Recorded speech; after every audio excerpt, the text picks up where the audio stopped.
Hi everyone and welcome to अपना college. आज हम डिटेल में डिस्कस करने वाले हैं about the differences between data science, data analytics and data engineering.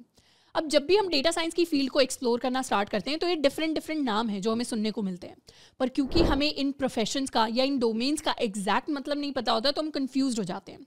तो आज के सेशन में हम डिटेल में एक्सप्लोर कर रहे होंगे कि एक डेटा साइंटिस्ट, एक डेटा एनालिस्ट और एक डेटा इंजीनियर के बीच में क्या क्या डिफरेंसेस होते हैं, अपने इंटरेस्ट के हिसाब से कौन सा प्रोफेशन है जो हमें चूज करना चाहिए, और साथ के साथ उस पर्टिकुलर प्रोफेशन के लिए हमारे पास कौन कौन से स्किल्स हैं जो हमारे पास ऑलरेडी होने चाहिए before we start applying for a job, और किस तरीके का काम हमें एक्चुअली फील्ड के अंदर जाके करना पड़ता है।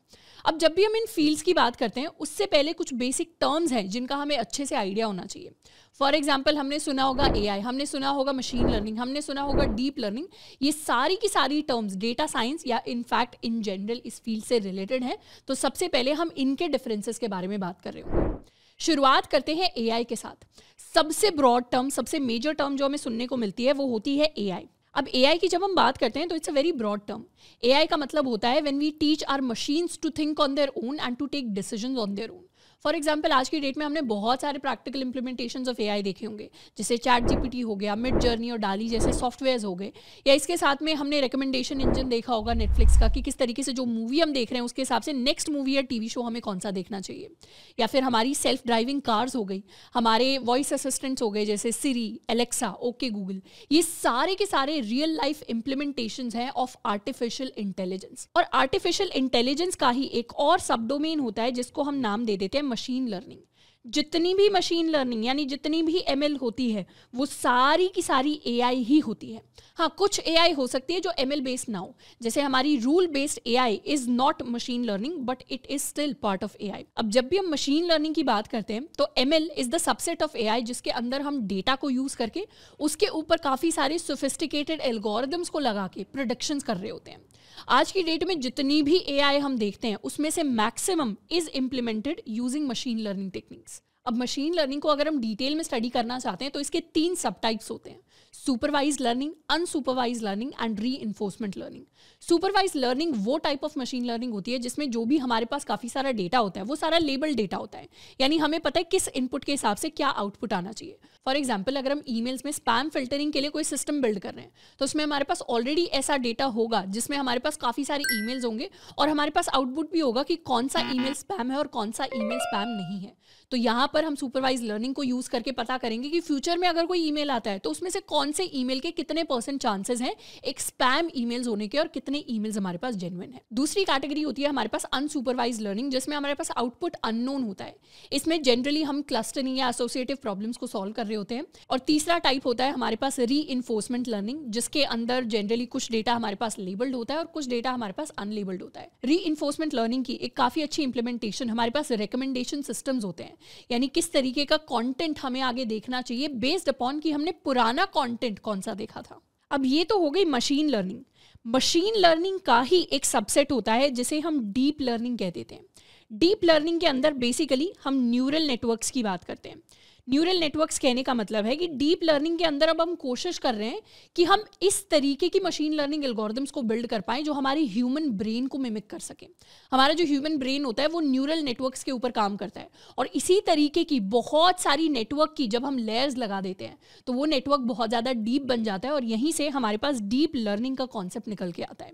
डीप लर्निंग के अंदर different categories of neural networks है जिनको हम पढ़ रहे होते हैं, जैसे ANN हो गए हमारे आर्टिफिशियल न्यूरल नेटवर्क, CNN हो गए कॉन्वोल्यूशनल न्यूरल नेटवर्क्स, या फिर RNN हो गए रिकरेंट न्यूरल नेटवर्क्स। तो एक तरीके से कह सकते हैं कि deep learning is all about complex neural networks. And फिर डीप लर्निंग का ही एक और सबसेट आता है जिसे हम कहते हैं जेनरेटिव AI या शॉर्ट में जेन AI।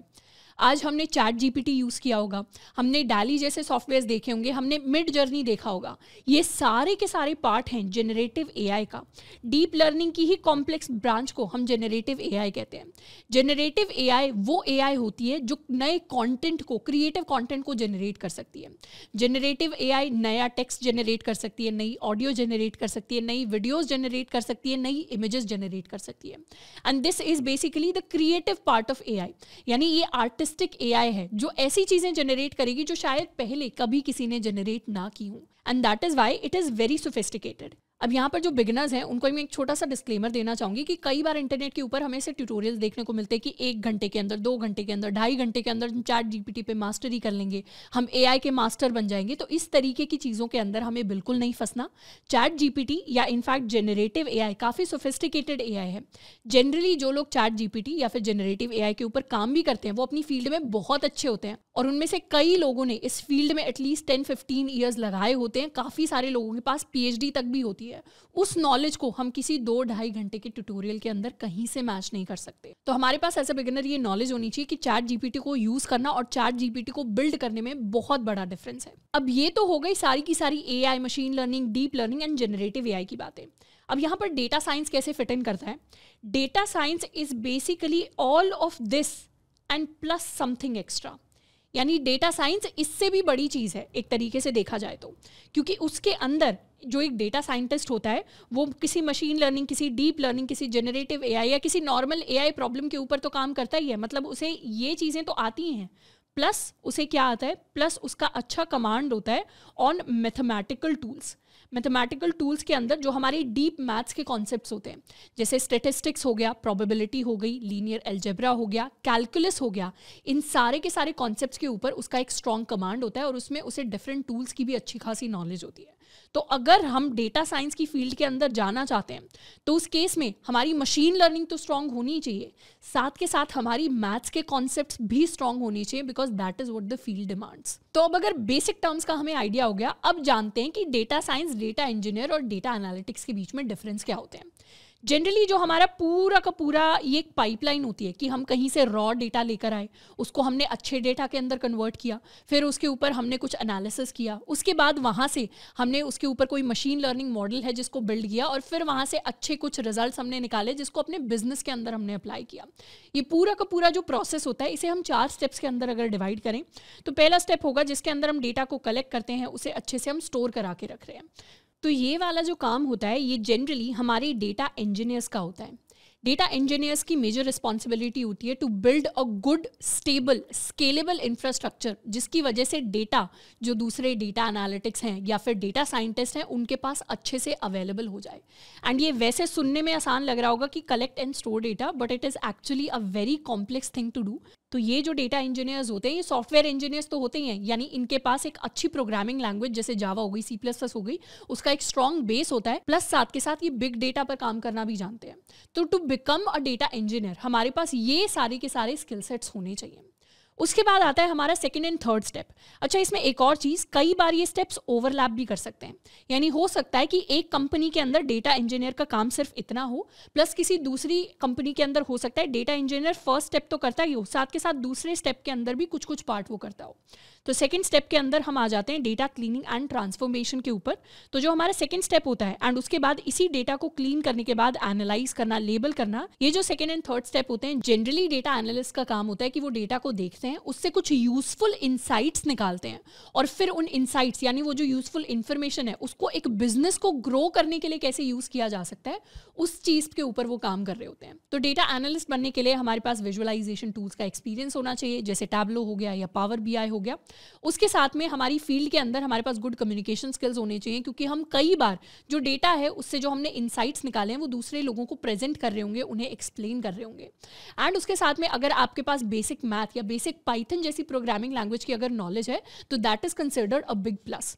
अब ये जो रोल होता है ये जनरली कुछ लोग इसे नॉन टेक्निकल की कैटेगरी में भी डालते हैं, क्योंकि कई सारी कंपनीज के अंदर डेटा एनालिस्ट कोई कोडिंग नहीं कर रहे होते, जबकि कुछ कंपनीज ऐसी होती हैं जिसके अंदर डेटा एनालिस्ट थोड़ी बहुत कोडिंग भी कर रहे होते हैं, बट जनरली इस रोल के अंदर ज़्यादा कोडिंग नहीं हो रही होती। तो डेटा एनालिस्ट बनने के लिए हमें ये सारे के सारे स्किल सेट्स हैं जो आने चाहिए। एंड उसके बाद फाइनली फोर्थ स्टेप आता है डेटा के ऊपर प्रेडिक्शन मॉडलिंग करना। यानी अगर हमारे पास एक बार डेटा आ गया, अच्छा क्लीन डेटा, लेबल डेटा, तो उसके ऊपर हम क्या करेंगे, उसके ऊपर हम मशीन लर्निंग मॉडल्स बिल्ड करेंगे, मशीन लर्निंग एल्गोरिथम्स को अप्लाई करेंगे, उस डेटा को यूज़ करके हम अच्छे मॉडल्स बिल्ड कर रहे होंगे जो आगे जाकर कंपनी के अंदर यूज़ हो सकते हैं। तो ये जो सारा का सारा काम है, यानी यानी जिसमें actual machine learning algorithms apply हो रही हैं, ये काम होता है एक डेटा साइंटिस्ट का। इसके अलावा कुछ और एडिशनल चीज़ें होती हैं जैसे A/B टेस्टिंग हो गई। तो इस तरीके की जो टेस्टिंग होती है वो भी हमारे डेटा साइंटिस्ट ही कर रहे होते हैं। तो एक बार समराइज कर लेते हैं। जनरली ये जो रोल होता है ये हमारे डेटा इंजीनियर्स का होता है, ये जो रोल होता है ये हमारे डेटा एनालिस्ट का होता है, और ये जो रोल होता है ये हमारे डेटा साइंटिस्ट का होता है। अब एक और डिस्क्लेमर मैं आपको यहाँ पर दे देती हूँ कि अलग अलग कंपनीज में ये टर्म्स अलग अलग तरीके से यूज हो जाती हैं।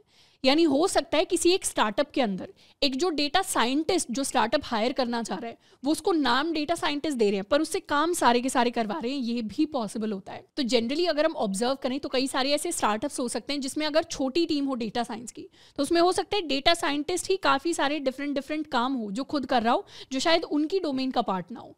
और वहीं दूसरी तरफ बड़ी कंपनीज के अंदर if there are a lot of people तो उसमें जनरली एक क्लियर सेग्रीगेशन देखने को मिलता है कि किस व्यक्ति का रोल एक डेटा इंजीनियर का होता है, किस व्यक्ति का रोल एक डेटा एनालिस्ट का है और किस व्यक्ति का रोल एक डेटा साइंटिस्ट का रोल है। अब अगर डेटा साइंस की इंडस्ट्री की बात करें तो उसमें जनरली जितने भी बड़े बड़े पैकेजेस हमें सुनने को मिलते हैं वो मेजॉरिटी डेटा साइंटिस्ट को दिए जाते हैं।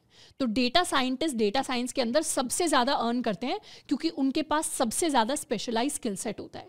उसके बाद सेकंड नंबर पर अर्निंग वाइज यानी जनरल अर्निंग वाइज हमारे डेटा इंजीनियर्स आते हैं एंड उसके बाद आते हैं हमारे डेटा एनालिस्ट। अब as a fresher majority companies जब प्लेसमेंट के लिए हायर करती हैं डेटा साइंस फील्ड के अंदर तो वो डेटा एनालिस्ट को हायर कर रही होती हैं जिसके अंदर हमारा ज़्यादा कोडिंग का रोल नहीं होता। तो अगर आप ऐसे स्टूडेंट हैं जो अभी फ्रेशर है जिसे कोडिंग के अंदर ज़्यादा इंटरेस्ट नहीं है तो आप डेटा एनालिटिक्स की फील्ड को टारगेट कर सकते हैं। या फिर अगर आप ऐसे स्टूडेंट हैं जिसे कोडिंग के अंदर तो इंटरेस्ट है पर स्पेसिफिकली मशीन लर्निंग के अंदर उतना ज़्यादा इंटरेस्ट नहीं है तो आप डेटा इंजीनियरिंग की फील्ड को टारगेट कर सकते हैं। अगर हम डेटा साइंस की डोमेन में स्पेसिफिकली जाना चाहते हैं तो कई सारे ऐसे सॉफ्टवेयर इंजीनियर्स होते हैं जो पहले सॉफ्टवेयर इंजीनियरिंग का काम करते हैं कंपनीज के अंदर एंड उसके बाद धीरे धीरे वो बिग डेटा को यूज करके they shift to data engineering field. And if you are somebody जिसे machine learning algorithms machine learning models के अंदर बहुत ज़्यादा इंटरेस्ट है तो आपको डेटा साइंस को एज अ फील्ड टारगेट करना चाहिए। अब यहाँ पे एक और चीज़ की इंडस्ट्री के अंदर अगर किसी कंपनी के अंदर काफ़ी ज़्यादा कॉम्प्लेक्स डेटा साइंस का काम हो रहा होता है तो कई बार कंपनीज ये भी प्रेफर करती हैं कि जिस डेटा साइंटिस्ट को वो हायर कर रहे हो उनके पास एटलीस्ट एक PhD डिग्री हो।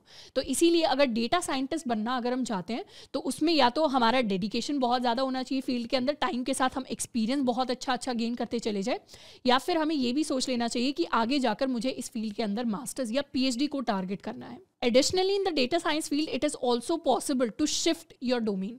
यानी हो सकता है कि आप as a data analyst start करो बट उसके बाद आप कोडिंग सीखना स्टार्ट करो, आप और ज़्यादा एक्सपीरियंस गेन करना स्टार्ट करो और धीरे धीरे you shift to a data engineering domain. And उसके बाद हो सकता है कि आप आगे मास्टर्स कर रहे हो या आप और ज़्यादा एक्सपीरियंस ले रहे हो, आप मशीन लर्निंग का एक्सपीरियंस ले रहे हो, अपने साइड प्रोजेक्ट्स बिल्ड कर रहे हो। अब डेटा साइंस के अंदर जो पैकेजेस हैं वो बहुत ज़्यादा वेरी करते हैं।